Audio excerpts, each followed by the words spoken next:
along with this country. I have a little bit of time at work here, so I'm gonna put my input in.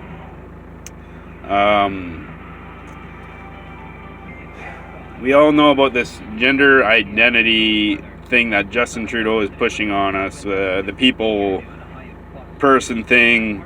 Little do people know that eliminating gender identity from culture is actually an ancient religious practice from Israel, which reaches about 2,500 years ago. It's kind of like a paradigm these days that we're seeing, where Israel started abandoning their culture and started worshiping other gods and this and that. And we see that exact same paradigm creeping into our culture now. It was victorious for a while, but it did fail in the end. And I believe we're going to see that kind of paradigm all over again in Canada. That's just my idea. That's my theory. Israel was forced into paying taxes to fund this religion, much like you see nowadays. It was actually the Baal religion, if you want to be specific. So what we're seeing is the rise of the Baal religion in our country, basically. It's all behind closed doors, but eventually I think it's going to reveal itself if it goes on long enough. People who wanted to stay true to their country in Israel 2,500 years ago, they were told to get with the times. It was the exact same way you see nowadays in Canada. It's all the exact paradigm. The Islamic State, yes, they're doing their usual job of harassing and terrorizing people and countries, as they always have done.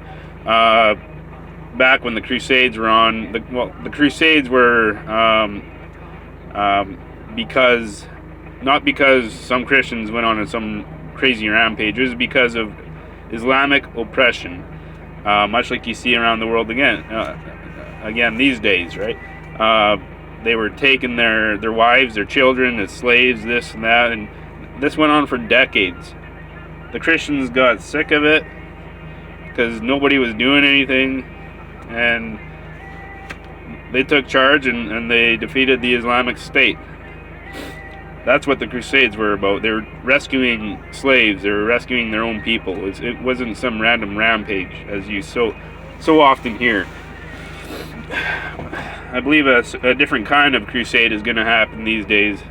You're not going to see swords, obviously. I don't know how it's going to happen, but I believe an uprising will happen again.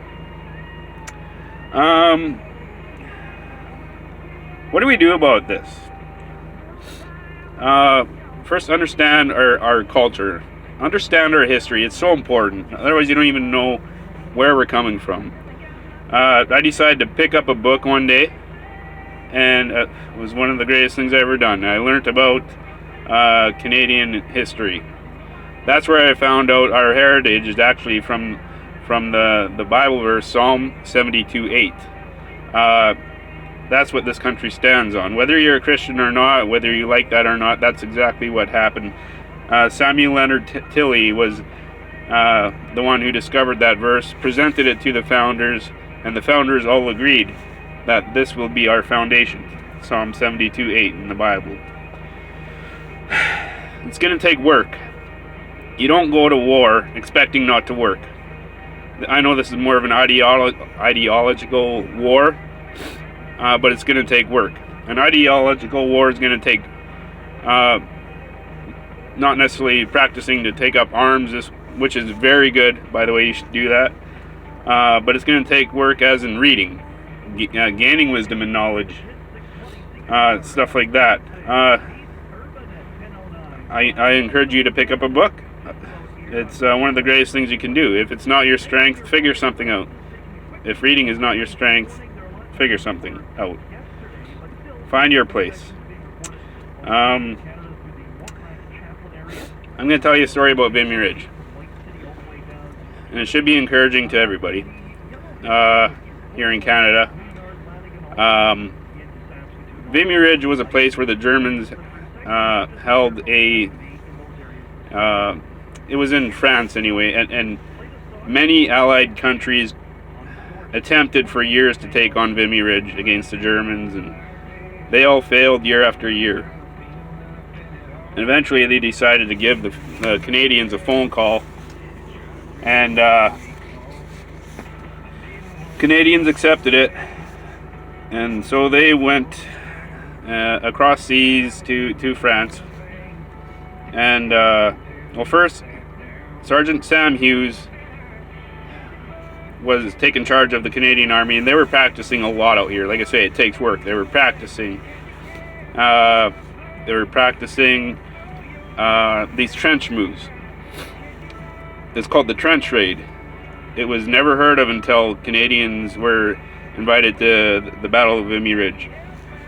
Anyway, all the politicians, all the generals, even Canadian politicians were planning on having Canadians fight alongside and with the mix of other countries, and Sergeant Sam Hughes said he's not going to have it that way.